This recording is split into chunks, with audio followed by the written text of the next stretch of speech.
नमस्कार मित्रांनो, मी प्रोफेसर दिनेश कोल्हे. आज आपण डिस्कस करू वेव्हवर.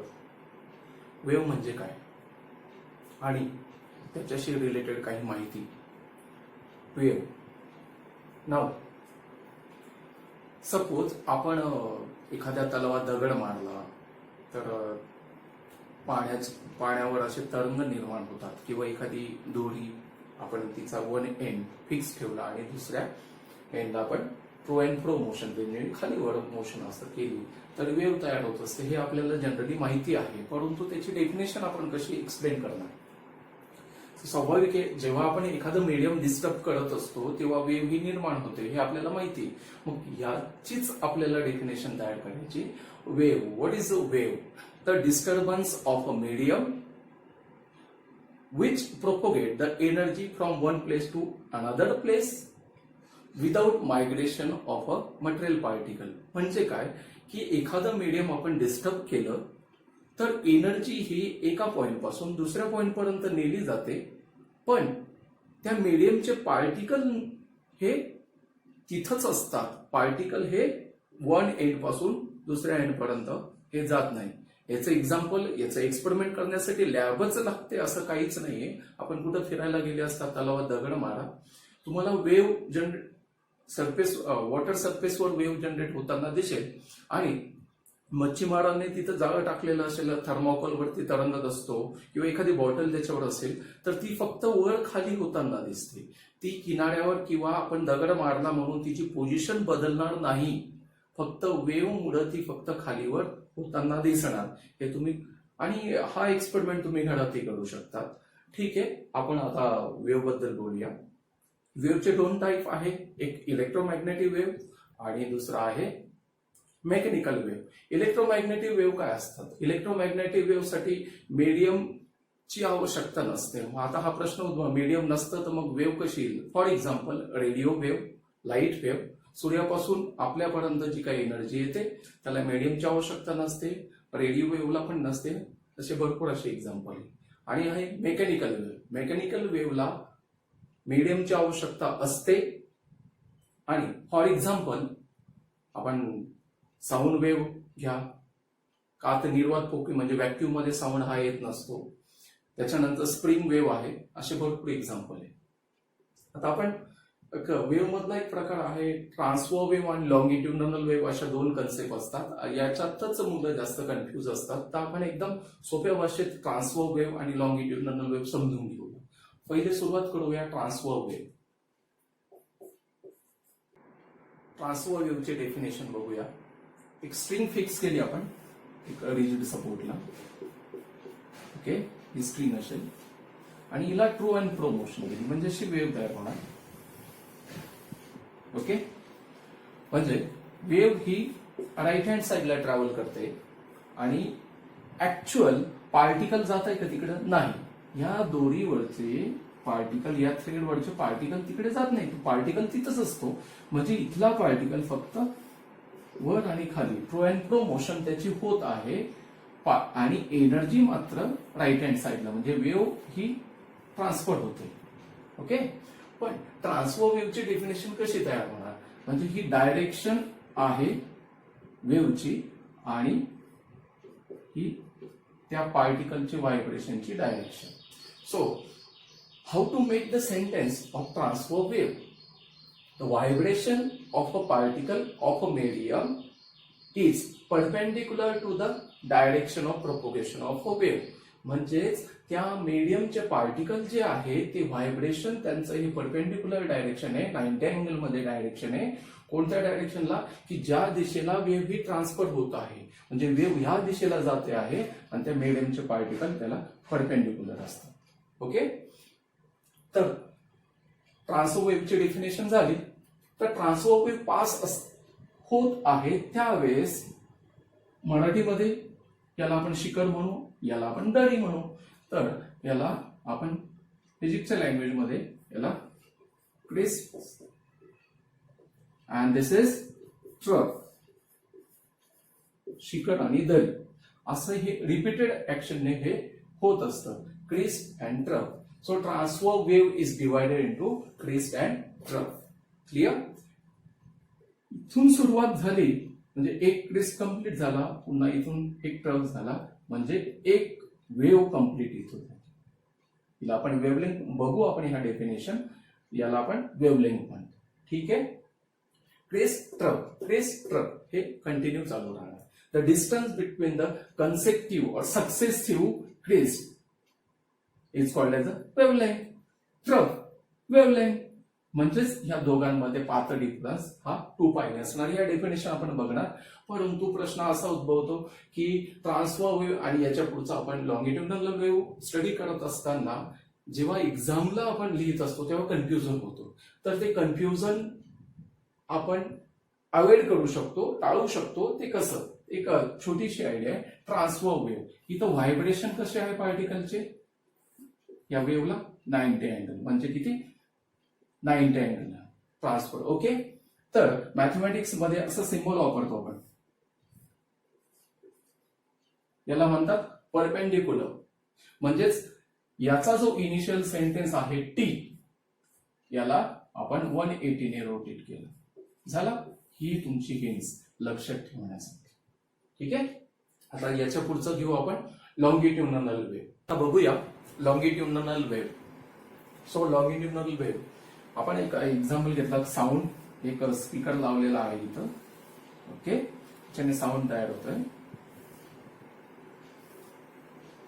याप्रमाणे.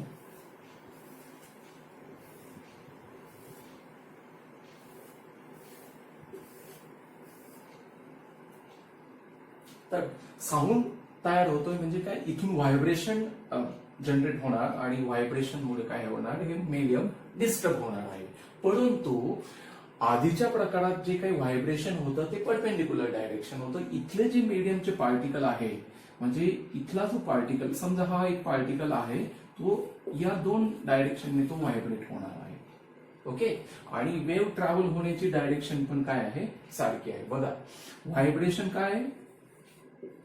या डायरेक्शनला पॅरलल आहे. वेव्ह म्हणजे साऊंड हा राईट हँड साईडला चाललेला आहे आणि medium, particle of the medium ते पण व्हायब्रेट होता, परंतु कोणत्या डायरेक्शनला आहे? त्याच्या पॅरललला आहे. असे या दिशेने व्हायब्रेट होत आहे आणि वेव्ह सुद्धा या दिशेने ट्रॅव्हल होते. So this is a very simple how to make the sentence. So longitudinal wave, so vibration of a particle of a medium is parallel to the direction of propagation of a wave. It's called as longitudinal wave. Now we will give the example, sound wave. Now longitudinal wave is divided into two parts. Here the compression is there, compression, ray refraction, compression, ray refraction, compression, ray refraction. आता compression म्हणजे काय? की इथं pressure जास्त राहणार, इथं कमी होणार, इथं जास्त राहणार, असं अल्टरनेट हे चालू राहणार.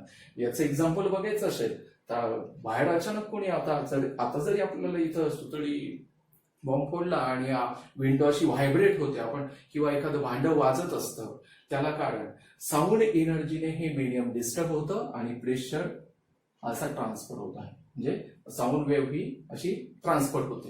म्हणजे इथं प्रेशर जास्त राहणार, इथं कमी राहणार, जास्त राहणार, कमी राहणार.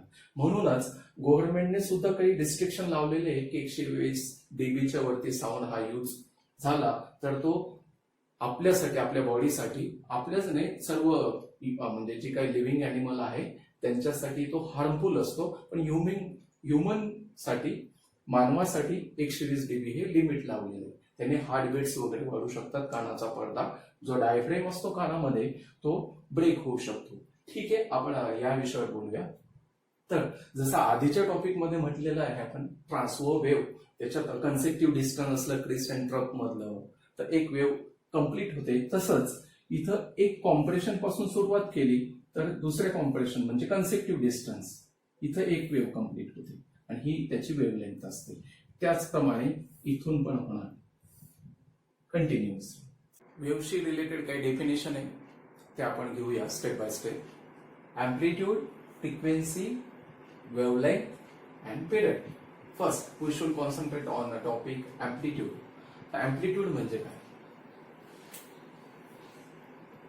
ट्रान्सफर वेव्ह पास झाली किंवा लॉंगिट्युडनल वेव्ह पास झाली, तर ट्रान्सफर वेव्ह मध्ये इथला जो पार्टिकल आहे तो सर टू अँड फ्रो म्हणजे व्हायब्रेशन जे आहे ते परपेंडिक्युलर होणार. म्हणजे आता अँप्लिट्यूडची डेफिनेशन म्हणजे काय, इथं कोणता असा पार्टिकल आहे या सर्व एरियामधील सर्वात जास्त डिस्टन्स कोणत्या पार्टिकलने कव्हर केलेला आहे, तर इथलं हे सर्वात मॅक्झिमम डिस्प्लेसमेंट आहे. इथं बघितलं तर या ठिकाणचा पार्टिकल हा मॅक्झिमम डिस्टन्स त्याने कव्हर केलेला आहे. डेफिनेशन अँप्लिट्यूड म्हणजे काय, the maximum displacement of a particle, maximum displacement of the particle from the mean position.